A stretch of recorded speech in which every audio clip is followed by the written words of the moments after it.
Now it's time for our first speaker, Florida Realtors Chief Economist and head of its Industry Data and Analysis Department. He oversees the research which provides realtors, the media, and public with comprehensive Florida real estate statistics, as well as analyses of issues and trends that impacts the state's economy. Please welcome, from Orlando, Brad O'Connor. All right, so it's great to be down here, second year in a row, and it was a lovely event last year. We've got even more people this year, so it's nice to see all your faces out here. Today, let's talk about what's going on in the real estate market. And obviously, we're not having the same year we did last year. I think that's pretty evident to everybody. So I'm going to try to focus. I'm going to be very negative, but I'm going to be very negative for a short period of time at the beginning, and then we'll talk about all the positive stuff that's going on after that. So we'll leave feeling better. And by negative, I mean, let's look at where sales are this year. First, let's look at 2018 and 2019. I've got them up on the chart right now. This is for Collier County here in Naples and the surrounding area. And you can see in 2018 and 2019, those are what normal years in real estate in Collier County look like. Okay, so you've got your spring buying season, and then there's the rest of the year. Then in 2020, we have the pandemic. First of all, you are off to a great start in 2020, and it was for many of you, I was hearing saying, this is our best winter buying season ever, right? As the pandemic just starting. So you were off to a great start, well above where you were in 2019. Then the pandemic comes, you take the big hit like everyone did. And then like everyone else around the state, you have an incredible second half of the year. The housing market really takes off. But that didn't prepare us for 2021. We thought 2020 was crazy by the end of the year. And then 2021, your growth, I know I'm not going to say you guys had the most growth in sales in 2021 in the state because I don't have that memorized. But if I looked, I wouldn't be surprised if you did. Just in terms of the sheer number of sales, you virtually doubled how many sales you had in 2021 versus previous years. Now there's this year, not as much fun. I tried, when I was here last year, I really did try to, gently nudge everybody and say, and I think most of you understood this was what would happen, is that last year was a special time, right? That wasn't the future of real estate in Florida last year. That was, for a while, we're going to have crazy sales, and that's what happened. But now we've reverted in some ways to the norm, and in some ways we are very much not normal still. As of July, the latest data I have to share with you, you're actually below your 2018 level of sales for July. That's okay because you're not alone. Much of the state is suffering in that way. January through July closed sales over there on the right. We are above where we were in 2018 through 2020. But if we maintain this current rate at which we're below 2018 levels, we might actually see fewer sales than we did in any of those 3 years. I would point out one fact, though. During any of those years, were there zero sales? No. So don't get too wrapped up with it. There's still lots of sales going on. The media and all the headlines we're going to see are going to be really depressing. Sales are down this much. There's still a lot of sales. Not as many as last year. We're not going to see that again for a while. But unless you're just planning on not having any sales next year, I can't tell if that's your mindset. I don't know what to say. But new pending sales. So this is a little more forward-looking than closed sales, as all of you know. Stuff has to go pending before it closes. So looking there, also the last 3 months, we're seeing, we're coming in below 2018. So this is probably a trend that continues. I said you're not alone. Here's closed sales for Florida overall in July, below 2018 levels. And new pending sales for Florida, same deal. So you're not weird in terms of the state. Everyone's feeling this right now. And in fact, Florida is not alone. If you look at the national real estate market, if you look at the international real estate market for residential housing, look at New Zealand, Australia, Canada, all those places, experiencing the same kinds of things. All of these economies are experiencing inflation. All of them are seeing their central banks raise interest rates. All of them are seeing housing slow down. But just to rub it in one more time before we start to get a little more positive, mortgage applications last 3 months, just like the pending sales chart overall for the state, down. So no matter where you look in the data, we're a little bit below 2018 levels. So why is all this home buyer demand falling? Some of the answers are obvious. Rarely do we get as an economist, where really would I get, or Elliot or Lawrence get the opportunity to look at something and say, wow, there's one very clear reason why this is happening in the economy. Usually people have theories about like the labor market right now. Why is it so tight? Some people say it's because we gave people too much free money last year. Some people say it's because women can't return to the workforce because it's so hard to find daycare. All of those factors, the economists are studying them and they keep finding very mixed results on all of them. We can't really figure out why the labor market is the way it is. We can figure out why there's fewer sales this year. We can figure out that by just looking at what happened to the interest rates. 30-year fixed rate mortgage. This is data back to 2012. So back to our most recent all-time low in terms of 30-year fixed rate mortgages, that was 2012. Draw a line across there. We almost got back to it in 2016, but it was really 2020. This period in time was just ridiculous. Such a sustained period of time where nobody who currently owned a home had a rate that low, and nobody who had not yet to buy a home could ever dream of getting a rate that low. And not only were they able to get those rates or refi to those rates, they were able to do it for almost 2 years. So for almost 2 years, we've got all of this demand just surging. Then the next year into 2022, we have our rates shoot up. I'm zooming out now, so the red area that I have circled here is our last chart, but now let's zoom out. And a lot of people, one of the favorite hobbies I've noticed among more experienced realtors around the state is to regale the younger realtors with tales of how high interest rates were in the early 1980s. So you're not the only person who does it. But it is incredible, right, that rates were that high. And we've had this long-term tailwind in our housing industry where rates have just been gradually going down. Most of the time, you could buy your next home probably for a lower rate than you got your last home. In the grand scheme of things, our jump up from like 3% interest rates to around 6% interest rates, it's not a huge shift. But I guess what sets it apart in my mind is how rapid it was, right? So it wasn't just that we went from 3 to 6%. It happened in like 2 months. That was part of the shock that I don't think any of us saw coming. And that really, I think, people have been priced out of the market because of this, but I think there's also people sitting on the sidelines because they're still shell shocked from what happened and trying to figure out how the market is really going to respond. But yeah, even if you look by historical standards, we're not that high in terms of our interest rate, but then again, prices don't usually go up 40% in 2 years either. Looking at median sale price here on the top, this is our statewide data, single family going back to 1993. There's a clear kink in our median sale price chart here right when the pandemic starts. Prices just immediately started going up more rapidly than they had. But it's been at a steady pace. If you compare that to what the median monthly mortgage payment would be on that median priced home, because we had such low rates the first 2 years of the pandemic, the actual monthly payment didn't go up very much. Not only that, but all of the millennials were finally able to get down payments because they put all their money in crypto.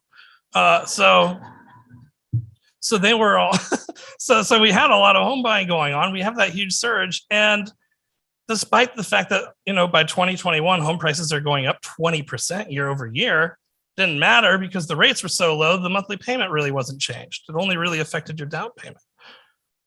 2021, great. That's why we had such a huge surge in sales. That's why this year we're feeling pain because the rates went up along with prices going up at the same rate they were a year ago.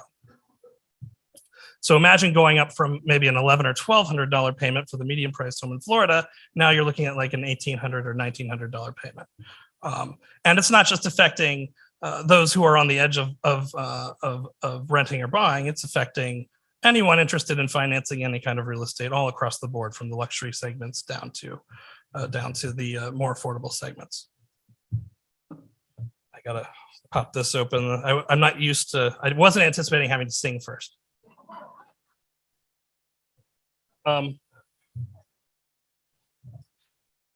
So mortgage rates, obviously the big one. I know Lawrence and Elliot are going to focus more on that.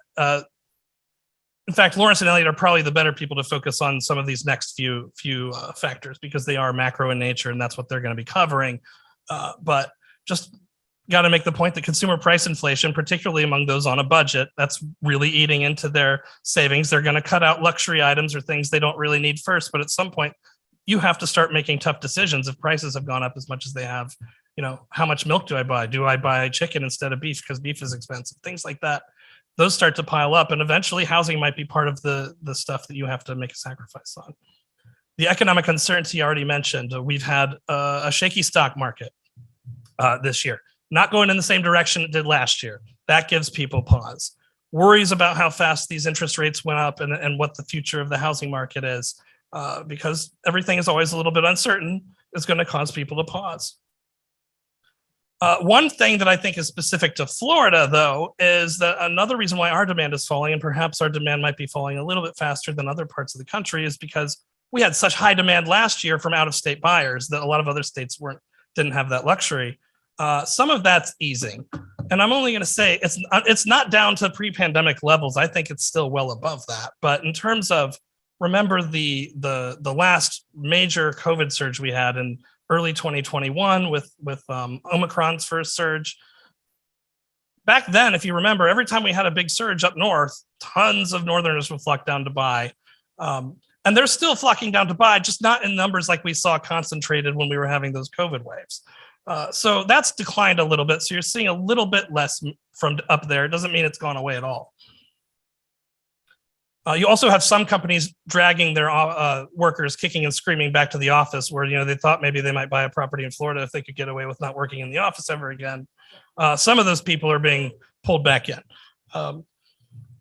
Mortgage applications, again, the same data I showed you earlier, but this is just for non-primary home purchases. This goes to show you how much, normally we associate our cash sales metrics with investors and second home buyers, but mortgage applications, have made it, a very viable option for investors too, or the mortgage rates being so low made it a very viable option. But you can see that we've had accelerated activity here in Florida in terms of buyers of non-primary homes. That's investors, that's second home buyers, that's in-migration. All of that slowing down a little bit. So, okay, I'm done with the negative part. Sorry that took so long, but let's talk about all, what we have going for us, because we just have to be real about where we're at. Florida is still the hot place to be right now. If you read any articles in national media, they're still talking about how people want to go to Florida. Now, to be fair, some of these articles have said that for several years. Like when the SALT cap was put into place, you saw tons of articles with angry people saying, well, I'm moving to Florida, but that never showed up in the data. You'd see some very high profile people move to Florida, but since the SALT cap really only helps you if you're making a lot of money and you have a very expensive home, it didn't really move the needle. COVID moved the needle. So I'm going to show you a couple charts on that, but just overall, our job growth continues to be superb, and so does our population growth. We're seeing a resurgence in that. That's always going to put upward pressure on the real estate market because we need to house more people. Millennials reaching their prime home buying age, that story is done and overdone. Everyone's been hearing that story for a few years, but it's not like it's not coming to pass. This huge generation of people has moved into their prime first-time home buying years. They're a very real generation. They do exist. But I think, it's been maybe not talked about as much as how much larger our senior population has grown in the United States, and particularly here in Florida. So I've got an age distribution chart here. The blue line is, actually these are flipped because I think your default PowerPoint colors got flipped with mine. So the blue line is actually 2020 and the green line is 2011. So just look at it that way. So the blue line is our population roughly now or 2 years ago of people of all these different ages. So you've got first our millennial generation, much larger than the Gen Xers who occupied that spot 10 years prior. So a lot more people to house in that age bracket.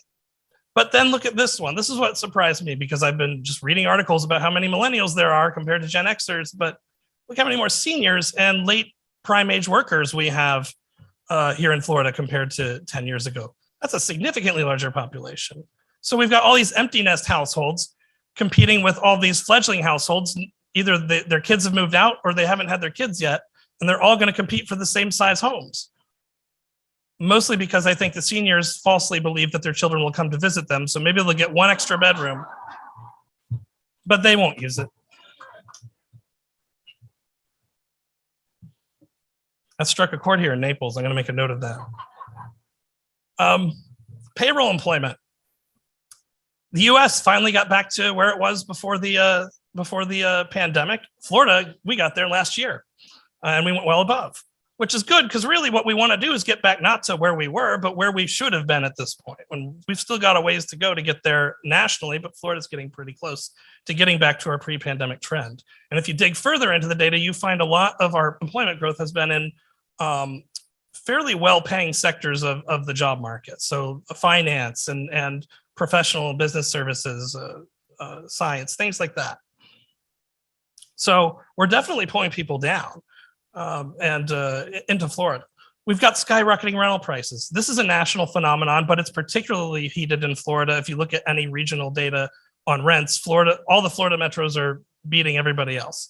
And that's just because on top of rents going up nationally for macro reasons, we've got so many people coming into the state that are putting even more pressure on rents. The share of workforce working remotely remains elevated. So I already touched on this as something that's not as big as a deal as it was last year, but I think this is a big deal permanently for Florida going forward. Yeah, we're not seeing everybody from Manhattan come down and look at a Florida home this year, but we're still seeing a lot of them, and a lot of them did make the move and are telling their friends.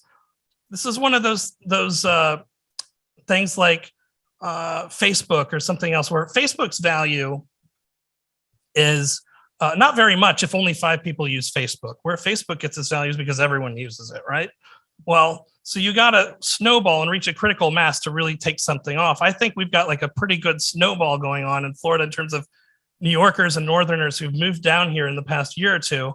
And it might grow a little bit more slowly from here for a while, but if we can reach a critical mass, it can, really take off again. So I think, that's something you want to keep an eye out for. And if you got any buddies from up north who've moved down recently, just nudge them every once in a while and ask where their friends are.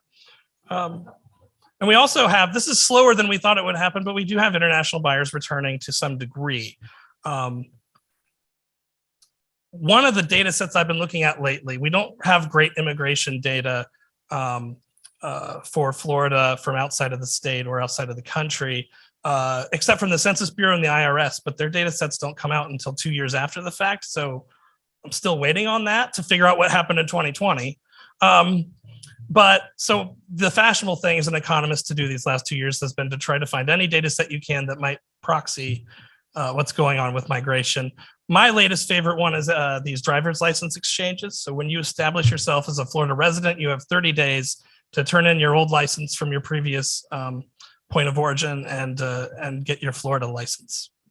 Okay, so clearly you can see there's one state in particular that stands out here in terms of people coming to Florida, but in percentage terms, we've actually seen pretty good growth in all of these markets or all of these states coming into Florida. Like California, look how small that number was prior to the pandemic, and it's actually gone up by quite a bit. I was joking about how. I think last year, maybe here I was joking about how the percentage growth in terms of Californians coming into Florida was very significant, but in terms of the overall number, because we started from a low base, it wasn't like there were a lot of Californians really coming in. And probably a couple of weeks after I said that, Californians bought the house next door to me and started renting it out.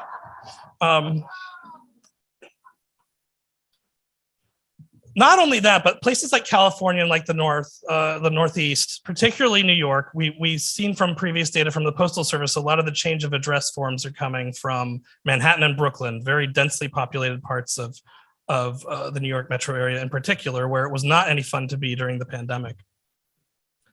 So I can come out and tell you a truth like this. Florida's median sale price has indeed increased by 40% in the past 2 years as of July.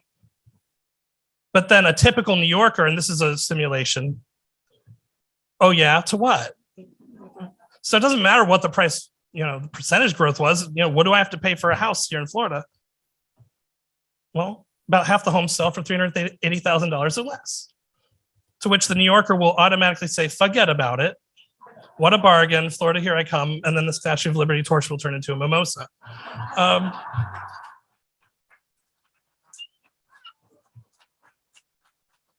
That's exactly how it happens. I know a lot of you have witnessed this in the past year. So it's cheap, right? It's a bargain for them. So whereas, your typical Floridian is thinking, oh my gosh, it's 40% more now from California or New York or Boston or wherever, this is cheap still. So you're still seeing activity from these parts of the country. Now I'm showing you the same data. I'm adding in the foreign country element to it because they do track foreign exchanges of licenses. If you're wondering about 2017, that was Puerto Rico being struck by Maria. So we had a huge influx from there. But if you look at the rest of the foreign country chart, you can see we're kind of back to the same level we had before. Now, remember, a lot of these folks aren't necessarily home buyers. A lot of them are going to be renters or whatnot, at least at first. So if you do look at the latest foreign data, a lot of the foreign influx that we've had is from, does anyone know? We've had a huge increase in migration from Cuba this year. And also from Colombia. Colombia just elected a leftist government, and there's some people who feel like that's going in the wrong direction and they want to move assets up here. So we're seeing movement, particularly from Latin America. Canadians are back to a degree, but I'm not seeing a whole lot of movement in Western Europe yet. So maybe we're seeing some more than we were, but we're going to be looking at this data a little more closely over the next few months to see. I can give you the Collier County version. It's a little bit more messy, but you've got just as many people coming from Chicago as you do from New York. So and then Jersey and Massachusetts. So those are kind of your bread and butter right now, and all of those have seen huge increases. And then there's kind of a second tier of the large Rust Belt states plus California. And then your foreign movement. I think I was looking in the data here. This is a lot of particularly Cuba and other and Venezuela. I think were the two big ones. So again, depending on the data that you're looking at, it's showing signs that at least there's some in-migration happening from other countries. The United States population growth has slowed to a big crawl, in large part because immigration has. So that eventually hurts our ability to see GDP grow in the long run. So just something to keep an eye on. Median price of closed existing home sales. In January, we were up 40% year over year here in Collier County. And in May, it was as big as 39% growth. This is much bigger than much of the state. Oh, excuse me. But only 9% here in July. We can't automatically assume that this is because home values are only increasing 9%. I think the mix of the type of housing that's selling is also shifting fairly dramatically, and that can always mess up the median. So we got to wait for the price indexes to come out in a few months' time. But clearly, I know you guys are seeing more price reductions than you had before, and buyers or sellers are starting to have to, deal with the cold hard reality that they have to shift their expectations a little bit. So definitely seeing a slowdown here. This is more pronounced than what we're seeing in a lot of the rest of the state. Overall, statewide, I think our peak growth this year over year was only 25%. I say only 25% as if that, and in July it was 18%. Now, again, much of the rest of the state has a much more affordable market than this one. So that's probably why you're seeing a lot of that shift. The luxury market, kind of the first market to really slow down. And so you guys were kind of at the forefront, just like you were at the forefront of our recovery. You're just always early to stuff. I don't know what it is. But if we're worried about, the future of the market, I know a lot of people are getting questions and have been for several years now about, where we are in the cycle and how this cycle compares to the previous one. Well, there's a lot of things that actually set it apart. Here in Florida, just look at our foreclosure rate and our 90-day delinquency rate here. The blue lines, the percentage of our mortgages that were delinquent was close to 18%, like those mortgage rates in the 80s. So almost a fifth of our loans were delinquent, and 12% of our loans were in foreclosure at one time in 2012. Okay. If we're competing with other states, we were doing pretty good. in terms of how high we got those numbers. So that's the first thing you want to look at. First, ignore shark fin number 1. That's just Irma, very temporary disruption. Shark fin number 2 is the pandemic. So we don't even get close to what we did in terms of delinquencies with the pandemic. Not only that, but all these delinquencies, they're counted as delinquent in this data set, but they're all in forbearance.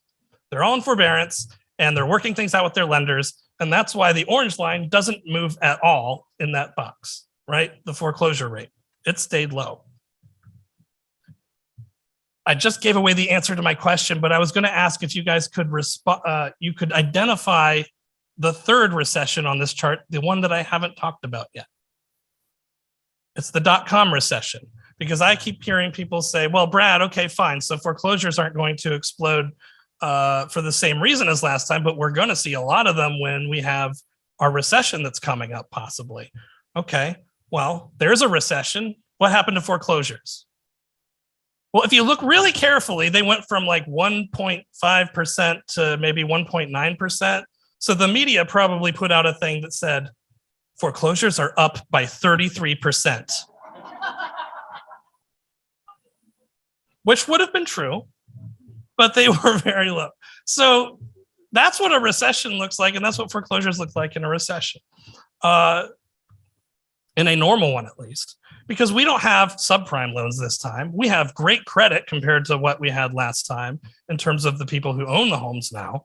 The loan types they have, look at, this is purchase applications by loan type over time, going back to 2011. So after the great financial crisis, ARMs disappeared for the most part. We were mostly fixed rate now, mostly 30-year fixed rate. So the top chart here, between 80 and 90% of our mortgage applications are for 30-year fixed rate loans. It's dropped a little bit over this past year. And most of that went into these hybrid ARMs, these 5/1 ARMs that will adjust after 5 years. I'm going to highlight it there in case you can't see it. That's our massive increase in ARMs that we're having because these rates went up. So it's not going to make a dent in terms of the credit profile of our homeowners. So without that kind of thing on the horizon where maybe your rate could go up or your payments would double unexpectedly, we don't have that. Your payments are locked in for the most part if you're a homeowner now. So it's going to take a lot to get you to have to sell your home if you don't want to, and if you think you want to wait. So in terms of supply, I know that Elliot and Lawrence are going to talk about building, so I won't talk about it too much, but I'm just going to say that, indications are that, yeah, we're building a lot now, but we have a long way to go to make up for what we missed out on. And right now, I think, other than getting rid of the existing inventory or existing under construction homes, which might put a little bit of extra inventory on the market, I think the builders are done building until I think the rate environment gets a little more favorable. So we're not going to have, in the longer run, any more housing. We've still got a housing shortage problem. The only way out of it is building. We're not going to do that for a while. New listings have basically been the same during the pandemic as they were before the pandemic in many markets. Here, they were actually a little bit elevated. But they've actually tailed off a little bit in the last month or two. That could change again, but we're just seeing a reversion back to where we were. So there's not a whole lot of extra existing home inventory coming onto the market. As a result, even though inventory was finally going up early this year, now that new listings have slowed down, and of course sales are down now, but the drop in new listings is counteracting that, so the inventory is flattening out. We're not necessarily going to get back to 2018 or 2019 levels of inventory for a while. What that's going to create is a giant pit of sharks who are going to wait for maybe the price level to slow down, maybe even drop in some areas, but it won't drop very far before the sharks start leaping out of the water, because there's all these people with unfulfilled demand who couldn't get a home when rates were still low, who are just going to wait for the right opportunity. Median days on market, you can see that's finally ticked up to 22 days, which is still very short for your market. But that's just showing that people are starting to have to make some price adjustments. But let me close out with the most positive slide I have, which is dollar volume. Because, yeah, we talked about at the beginning of my talk, we're going to be below 2018 levels of sales. That's just going to happen. Prices are still 40% higher than they were 2 years ago. So if you actually look at it from a business perspective, you have quite a while. The rest of this year, there's a good chance you're going to be making well more than you made in 2019 in terms of commissions, on average. Not all of you, but on the most part, if we average you all out, that's what's going to happen. So just bear that in mind, that for a while now, we still have an advantage there. And with that, I would love to pass it on to Jeff again to introduce Lawrence.